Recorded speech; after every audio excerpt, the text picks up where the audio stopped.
বিশ্ব নবীর পথ চিরশান্তির পথ, অশান্ত বিশ্বে তুমি রহমত। এসো তাই মেধা মননে জেনে নি। আলহামদুলিল্লাহ ওয়াসসালাতু ওয়াসসালামু আলা রাসূলিল্লাহ ওয়া আলা আলিহি ওয়া আসহাবিহি ওয়া মাওয়ালা, আম্মা বা'দ। বিশ্বের যেখানে আছেন, যেখান থেকে আমাদেরকে দেখছেন এবং শুনছেন, সবার জন্য সালাম পেশ করছি। আসসালামু আলাইকুম ওয়া রাহমাতুল্লাহি ওয়া বারাকাতুহু। জুম্মাবারের আয়োজন দারসুল হাদিস, হাদিস কেন্দ্রিক কিছু আলোচনা আমরা আপনাদের সামনে উপস্থাপন করে থাকি, যার দ্বারা রাসূলুল্লাহ সাল্লাল্লাহু আলাইহি ওয়াসাল্লাম কর্তৃক আমাদের জন্য যে বৈশিষ্ট্য রেখে গেছেন, যে নৈতিকতা রেখে গেছেন, তার উপর আমরা আলোচনা করে নিজেরা ধন্য হতে পারি এবং নিজের জীবনকে সেভাবে গড়ে তুলতে পারি। এবং এজন্য আমরা রিয়াদুস সালেহীনকে সামনে রেখেছি, সেখান থেকে আমরা হাদিস চয়ন করে আমরা আপনাদের সামনে উপস্থাপন করি।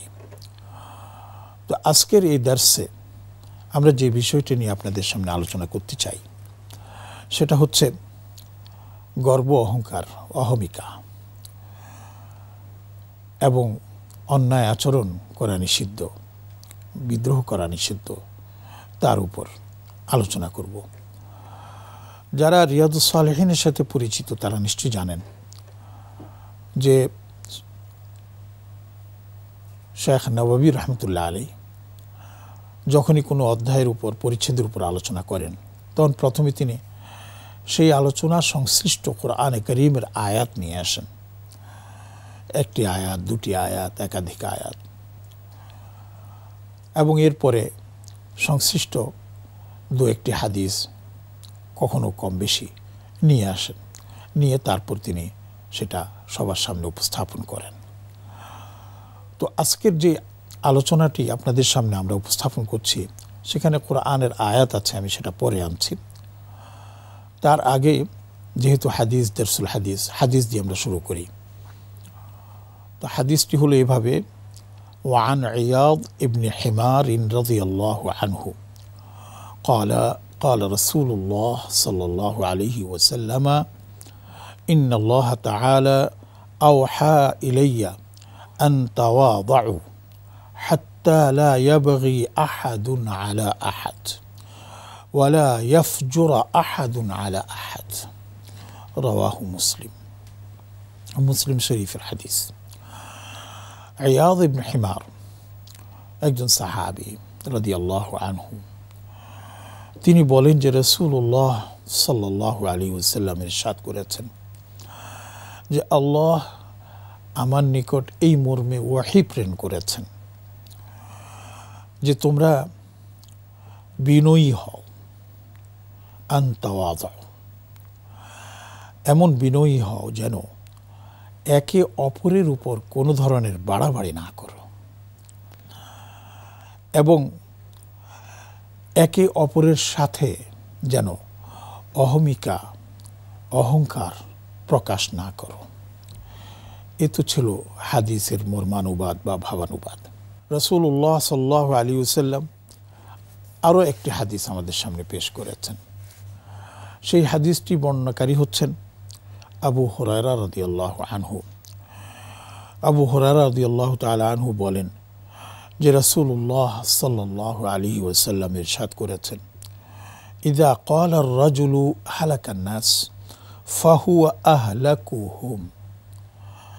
যদি কোনো ব্যক্তি এমনটি বলে যে লোকরা সব ধ্বংস হয়ে গেছে, তাহলে মনে রেখো সেই সর্বপ্রথম বেশি ধ্বংসের মধ্যে পতিত হয়ে গেছে। ছোট্ট বাক্য, হালাকান নাস ফাহুয়া আহলাকুহুম।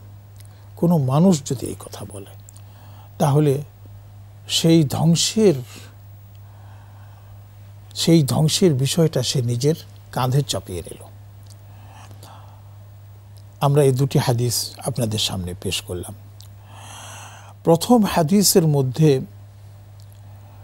একজন মানুষকে বিনয়ী হতে বলা হয়েছে, আর বিনয়ী হচ্ছে অহংকার এবং গর্বের ঠিক বিপরীত। যার মাঝে গর্ব নাই তিনি হন বিনয়ী, যার মাঝে অহংকার নেই তিনি হন বিনম্র। তো রাসূলুল্লাহ সাল্লাল্লাহু আলাইহি ওয়াসাল্লাম কিন্তু সেটি আমাদেরকে বলেছেন যে তোমরা এমন বিনয়ী হও, লা ইয়াবগি আহাদুন আলা আহাদ, যেন একে অপরের উপর কোনো ধরনের দোষারোপ না করো, জুলুম না করো, তাকে বিভিন্নভাবে নির্যাতনের মুখোমুখি না করো, এবং তার সামনে তুমি নিজের বড়ত্ব প্রকাশ না করো। এই সব কিছুই হচ্ছে ইসলামের শালীনতা এবং এটা বৈশিষ্ট্য। একজন মুসলিমের তো এরমনই হওয়া উচিত। দেখুন, অন্যান্য হাদিসও আছে এইভাবে, রাসূলুল্লাহ সাল্লাল্লাহু আলাইহি ওয়াসাল্লাম আমাদেরকে বলেছেন, যেগুলো দিয়ে আমরা আমাদের নিজ জীবনকে সাজাতে পারি, আমরা সমাজকে সাজাতে পারি।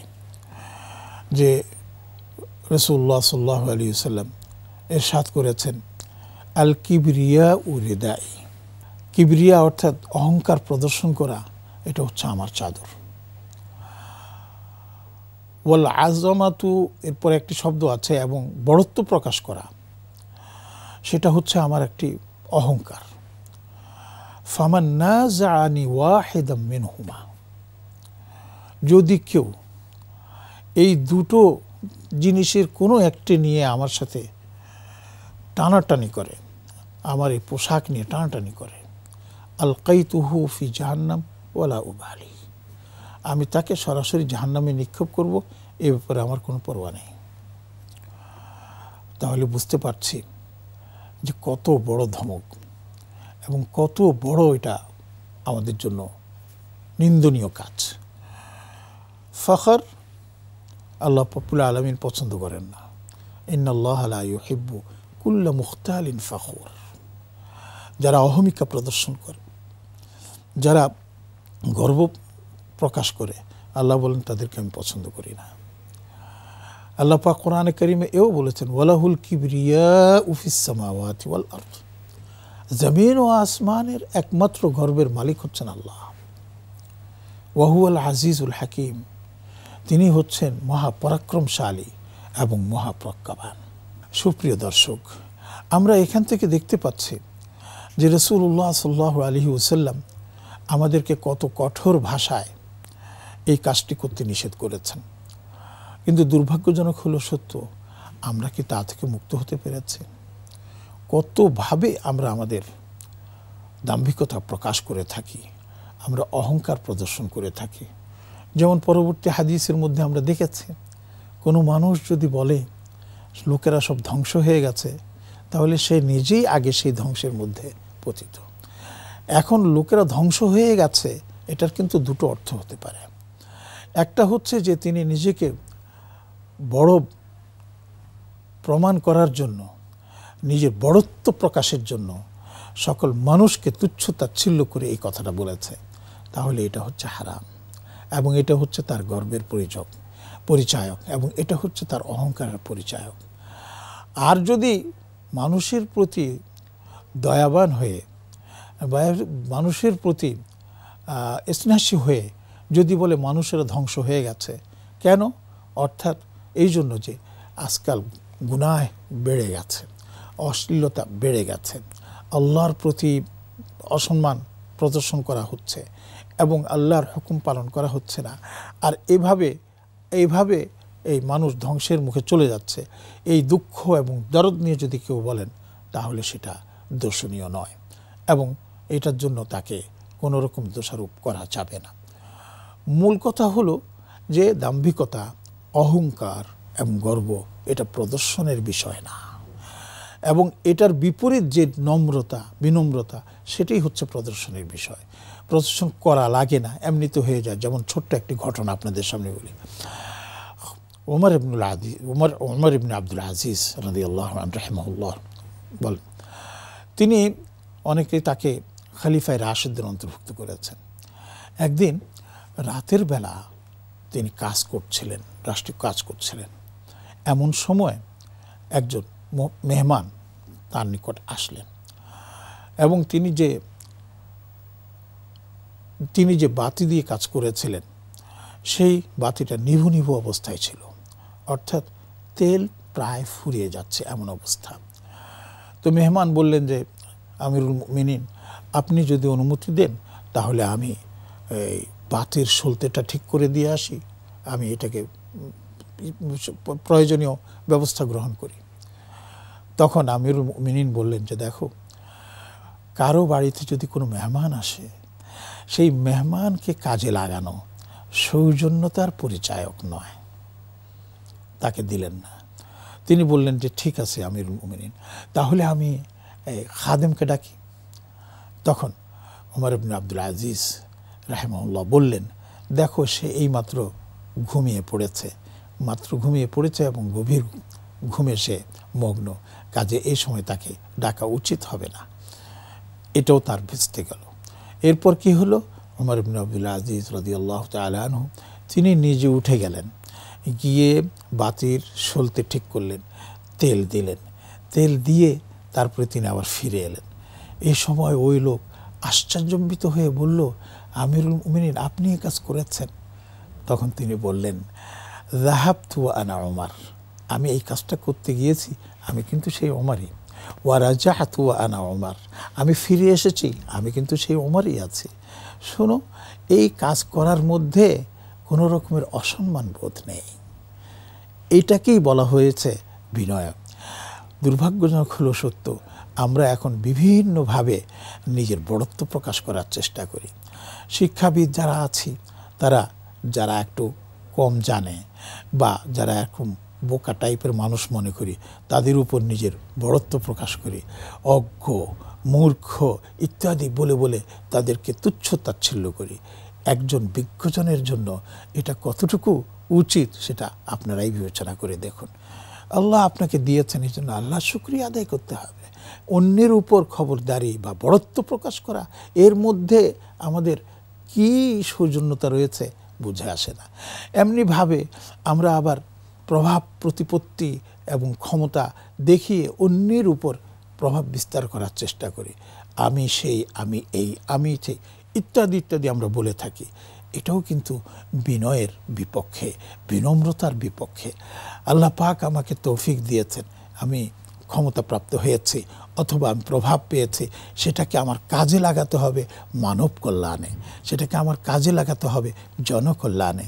সেখান থেকেই আমার বিনয় ফুটে উঠবে এবং আমি গর্ব থেকে, অহংকার থেকে মুক্ত থাকতে পারবো। ঠিক এমনিভাবে আরও অনেক কিছু আছে। সম্পদের আমরা কি দেখাই, বড়াই করি, এত এত টাকার মালিক, এত এত সম্পদের মালিক। আরে ভাই, এই সম্পদ কি আপনার সাথে যাবে? এই ভাই, এই সম্পদকে আপনি নিয়ে যেতে পারবেন? সেই কবরে আপনি যাবেন, আপনার বেশির চাইতে বেশি কাফনের কাপড়টা খুব দামি দিবেন, তাতেও কি কোনো লাভ হবে? কিছুই হবে না। অতএব এই সম্পদের বড়াই কেন? যিনি সম্পদ দিয়েছেন তিনি তো আবার ছিনিয়েও নিতে পারবেন। এমন বহু ঘটনা আপনিও জানেন, আমরাও জানি, সবাই জানে। অতএব এই সম্পদের বড়াই কেন? সুপ্রিয় দর্শক শ্রোতা, এরপরেও কি আমরা ফিরে আসবো না? এরপরেও কি আমাদের হুঁশ হবে না?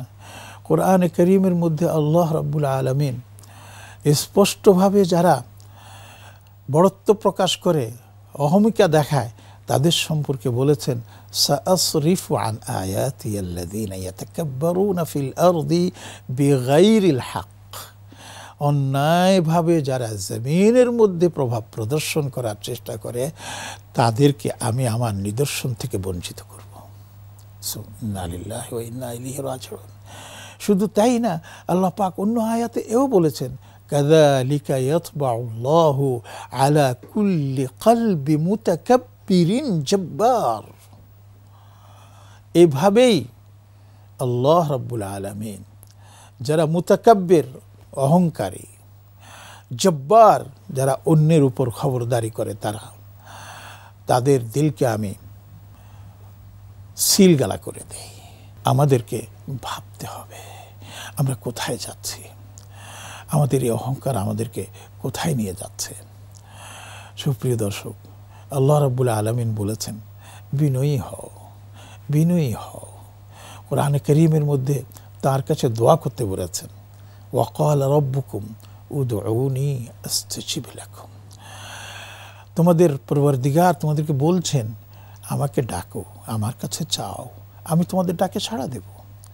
এরপরে আল্লাহ রাব্বুল আলামিন আমাদেরকে হুঁশিয়ার করছেন, ইন্নাল্লাযীনা ইস্তাকবিরুনা আন ইবাদাতি সায়াদখুলুনা জাহান্নামা দাখিরিন।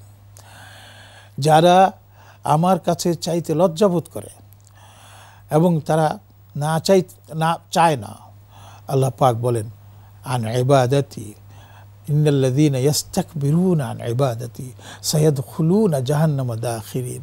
তারা লাঞ্ছিত হয়ে, বঞ্চিত হয়ে তারা জাহান্নামে প্রবেশ করবে। কেউ কি আছি আমরা এইভাবে জাহান্নামে যাব? নিশ্চয়ই না, নিশ্চয়ই না। আমরা কেউ এতে রাজি নই।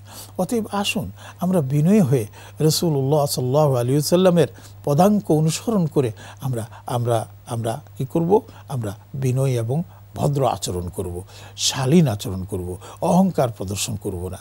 শুনুন একটি ঘটনা। আবু যর রাদিয়াল্লাহু তাআলা আনহু অত্যন্ত প্রখ্যাত সাহাবী ছিলেন এবং এক সময় আরেকজন সাহাবী তিনি আসলেন। তো তিনি বংশীয় পরম্পরায়, বংশীয় ক্রমে আবু যর রাদিয়াল্লাহু তাআলা আনহুর চাইতে একটু নিম্ন শ্রেণীর ছিলেন। তো সেই লোকটাকে তিনি কি করলেন? একটু তাচ্ছিল্য করলেন তার মায়ের নাম নিয়ে। নবীজি শুনে ফেললেন। আল্লাহ! নবীজি শুনে এত রাগ করলেন, এত রাগ করলেন, এত রাগ করলেন, বললেন, ইয়া আবাদার, ও আবাদার, ইন্নাকা মরউন ফীকা জাহিলিয়া। তুমি তো এমন একটি মানুষ যার মধ্যে এখনো জাহিলি সেই যুগ রয়ে গেছে, জাহিলি সেই নৈতিকতা রয়ে গেছে। হুম ইখওয়ানুকুম, মনে রেখো তারাও কিন্তু তোমার ভাই। ইসলামে সমান সবাই, নারী পুরুষ, পুরুষ পুরুষ, নারী সবাই সমান। একমাত্র একজন থেকে আরেকজনের বড়ত্ব কোথায় হবে সেটা নির্ধারিত হবে তাকওয়ার মাধ্যমে। ইন্না আকরামাকুম ইনদাল্লাহি আতকাকুম। তোমাদের মধ্যে সবচাইতে বেশি মুত্তাকি তারাই যারা বেশি আল্লাহকে ভয় করে। তারাই বেশি, সবচাইতে বেশি সম্মানিত যারা আল্লাহকে ভয় করে, তাকওয়া অর্জন করে। এবং আমরা এখান থেকে দেখতে পাচ্ছি যে এই তাকওয়া বা বিনম্র অথবা বিনয়ী হওয়ার জন্য আমাদেরকে কি করতে হবে? আল্লাহ রাব্বুল আলামিনের দেয়া আদেশসমূহ এবং রাসূলুল্লাহ সাল্লাল্লাহু আলাইহি ওয়াসাল্লামের সুন্নতকে আমাদেরকে কী করতে হবে? অনুসরণ করতে হবে। নবীজি সাল্লাল্লাহু আলাইহি ওয়াসাল্লাম সম্ভবত আবু সাঈদ খুদরি রাদিয়াল্লাহু তাআলা আনহু থেকে একটি উপদেশনামা আছে, সেখানে বলছেন যে তোমরা নবী সাল্লাল্লাহু আলাইহি ওয়াসাল্লামের কী করো? আখলাক গ্রহণ করো। তিনি বাড়িতে যেতেন, বাড়ির কাজকর্ম করতেন, কাপড়কে সেলাতেন, এমনকি জুতো পর্যন্ত তিনি পরিষ্কার করতেন এবং শিলাতেন অনেক ক্ষেত্রে, এবং ঘর ঝাড়ু দিতেন। হয়তো আয়েশা রাদিয়াল্লাহু তাআলা আনহা বলতেন যে তিনি আমাদেরকে ঘরের কাজে সহায়তা করতেন। আজকালকে আছি আমরা সেই স্বামীরা কোথায় যারা ঘরে স্ত্রীদেরকে সহায়তা করবে, পারিবারিক কাজে তাদেরকে সঙ্গ দিবে? এটাই হচ্ছে আসল বিনয়, এটাই হচ্ছে আসল শ্রদ্ধা, এটাই হচ্ছে আসল কর্ম। কিন্তু না, আমার স্ত্রী সব কিছু করবে, তার জন্য তো ওই কাজই আমি কেন করতে যাব? এই অহমিকা কেন? এই আমাদের মধ্যে গর্ব কেন? এটা যদি থাকে তাহলে তো মনুষ্যত্বের যেটা আমাদের দরকার ছিল সেটা আর থাকলো না। সুপ্রিয় দর্শক, মনে রাখবেন, এই অহমিকা প্রদর্শন সর্বপ্রথম করে ইবলিস। ইবলিসের মাধ্যমে কিন্তু এই অহমিকা এবং এই অহংকার, এই গর্ব প্রদর্শনের সূত্রপাত হয়। আল্লাহ রাব্বুল আলামিন বললেন সবাইকে, ওয়াইজ কুলনা লিল মালাইকাতি ইসজুদু লি আদম ফাসাজাদু। সবাইকে বললাম যে আদমকে সম্মান প্রদর্শন করো, আদমকে সেজদা করো। আবা ইল্লা ইবলিস, ইবলিস করতে রাজি হলো না। আবা, সে অস্বীকার করলো। ওয়াস্তাকবার, এবং নিজেকে বড় হিসেবে সে কী করলো? প্রদর্শন করার চেষ্টা করলো। শুধু তাই না, দলিল দেওয়ারও চেষ্টা, আনা খাইর, আমি তো তার চাইতে উত্তম, আমি কিভাবে তাকে সম্মান করব? খালাকতানি মিন নার ওয়া খালাকতাহু মিন তিন, আমাকে আগুন দিয়ে আপনি সৃষ্টি করেছেন আর ওকে সৃষ্টি করেছেন মাটি দিয়ে। মাটি কিভাবে, এই আগুন কিভাবে মাটির সামনে মাথা নত করবে? এই যে শুরু হলো ইবলিসের এই আচরণ, আজও চলছে, আজও চলছে, আগামীতেও চলবে, কিয়ামত পর্যন্ত চলবে।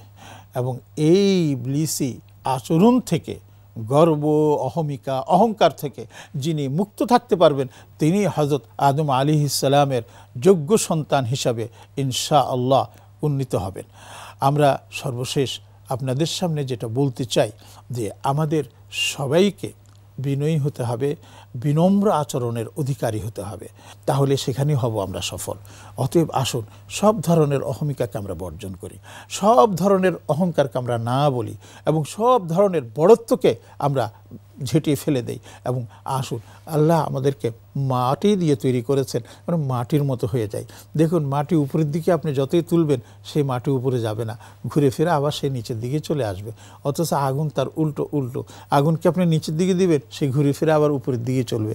অতএব আসুন আমরা আগুন হব না, আমরা হব মাটি, আমরা হব মাটি। আর মাটি হলেই আমাদের সফলতা আরও দিন দিন বৃদ্ধি পাবে।